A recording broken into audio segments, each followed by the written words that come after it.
В текущем году в Ингушетии запланирована сдача 21 школы и 8 детских садов. В регионе строятся также объекты культуры, здравоохранения, жилые дома, благоустраиваются общественные территории, прокладываются новые водопроводные сети.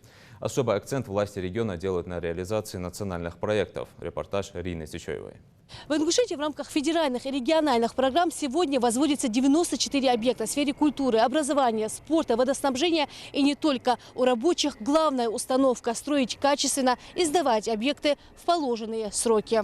Каждый день регион создает новые условия для жителей республики. Значимым для субъекта стало открытие объектов образования. Строят современные и красивые школы и детские сады. Первый у нас на сегодняшний день 72 объекта ведется строительство. Из них 21 объект – это школа в этом году, которую нужно сдать. Что касается этих школ. Одну школу Яндырку мы уже сдали.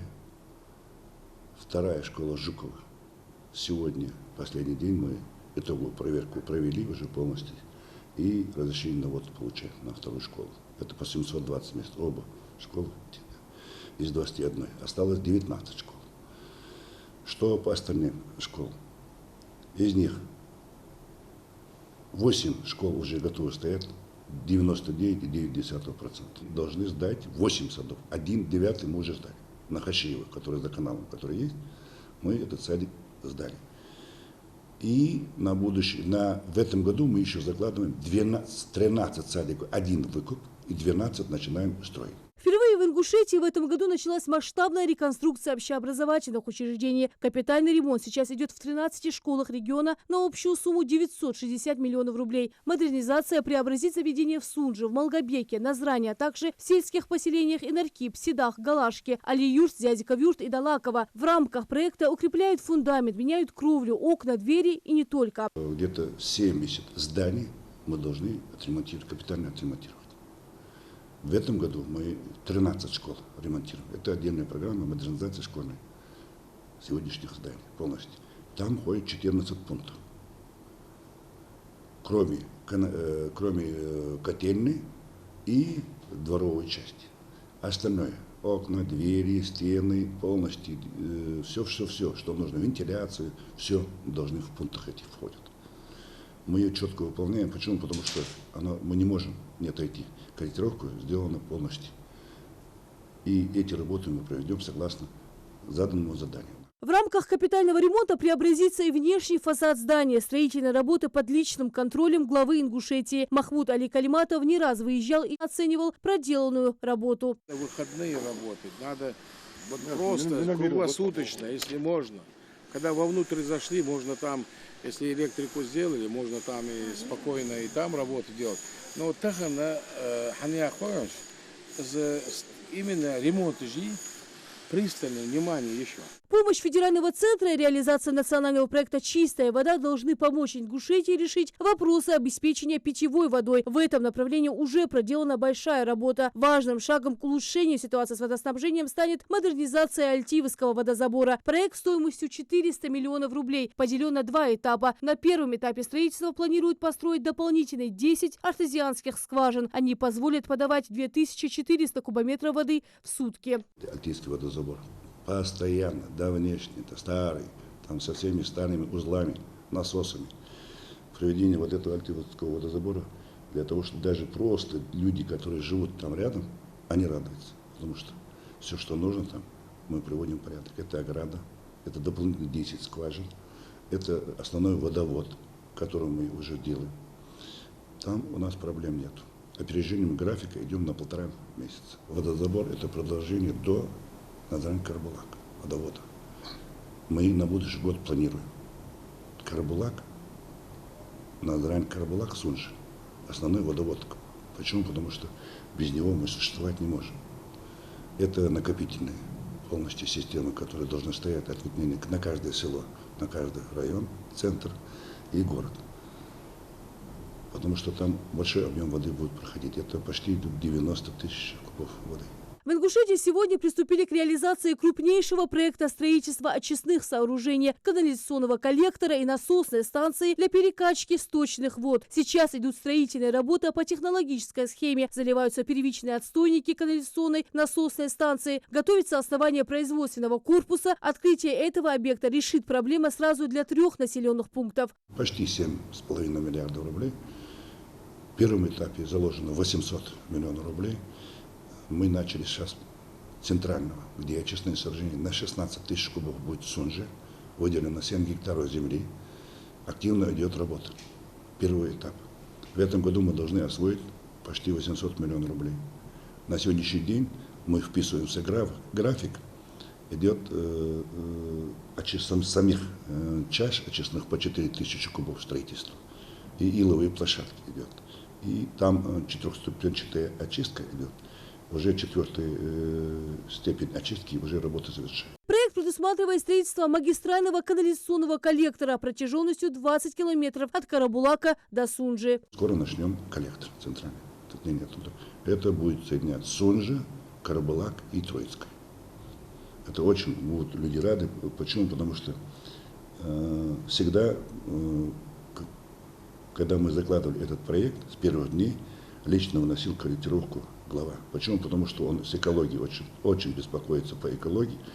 И для этого на следующий день он сам нашел инвесторов. И тех инвесторы сами приехали у нас, 3-я компания в Российской Федерации, которые начали очистные сооружения строить. У нас же в республике.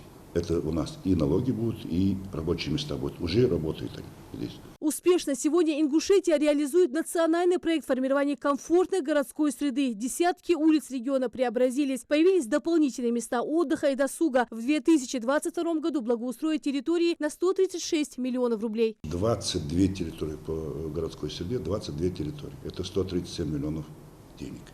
На сегодняшний день мы освоили где-то 70%. Но у нас по плану 1 декабря мы должны завершить это. Но это радость для людей, для проживающих, для детей. Это выход в семьи, дети на эти площадки, где можно развлечься, посидеть, отдохнуть, почитать. Вот это вот делаем для людей. Там у нас проблем не будет. До 1 декабря даже мы раньше это делаем. Сегодня в Ингушетии многие объекты долгостроя доведены до строительства благодаря большой поддержке главы республики Махмуда Али Калиматова. Для этого привлекали дополнительные средства и других подрядных организаций. Мы эти объекты уже Новый Редан закончили. Сагапши садик закончили. Еще Кантышеву в этом году сдаем садик. Это 3 садика было. 2 дома в прошлом году я и озвучил это все. Это 54-й, и 56-й и 64-й дом в Молгобеке. Мы их тоже, людей переселили, все. Успешно сдали. На сегодняшний день я могу просто сказать со своей уверенностью, что поставленная задача главой республики Минстрою, тем более мы единый заказчик в республике Ингушетии, мы выполнили. В Ингушетии также преобразятся объекты культуры, где проведут капитальный ремонт. В этом году 4 объекта по линии Минкульта. Это 1 объект капремонт в Седах, 2 объект в Ачулыках и 2 дома культуры. Дом культуры Датых мы уже делаем, выполнение идет. 13 миллионов оплатили, общий фонд денежный там, который выделен на Минкульту России, 87 миллионов. Вебикюрт тоже мы сейчас начали новый дом культуры строить. В этом году мы их завершим. Большое внимание при строительстве глава республики просит уделить качеству возводимых объектов. У нас в строительстве глава очень сильно разбирается. И ранее работавший он по надзору очень много сталкивался с такими вещами. Вообще, если так сказать, стройка – это основное в России. Мы всю жизнь строим. Как только стройка заканчивается, так, говорит, все, нас тоже перестает быть. Вот подход у него такой, что он постоянно контролирует. Он каждую мелочь смотрит. Вы сами наблюдали, видели при выезде с ним. Поэтому я хочу просто сказать, мы не можем отойти от качества. Качество для нас это первое должно быть. Очень многое мы изменили. Сегодня мы композитов не обшиваем здания, вы их видели тоже. Мы сегодня из кирпича местного. Это производители кирпича реанимировали. местный кирпич. 90% уходит на здание. Это внутренний бытовой кирпич и облицовочный кирпич. На сегодняшний день только для красоты мы что-то там вставляем, цветовую гамму только меняем привозным кирпичом. Темпами роста строительства мы обязаны тем, кого поздравляем сегодня. Пожалуй, в самом ответственном, сложном направлении без понимания важности никуда. Ведь строим мы на года и для будущего наших детей. Большое вам спасибо за ваш труд, за вашу работу, за ваше стремление. Хотелось бы еще лучше. У нас очень большая программа и очень ответственная работа. В этот праздник, День строителя, я вас поздравляю. Наилучшими пожеланиями и дома, и с детьми, чтобы все благополучно у вас было. Будет дома порядок, будет дома спокойно, и я уверен, что вы будете строить еще лучше. Рина Сычуева, Ахмед Горбаков. Новости 24.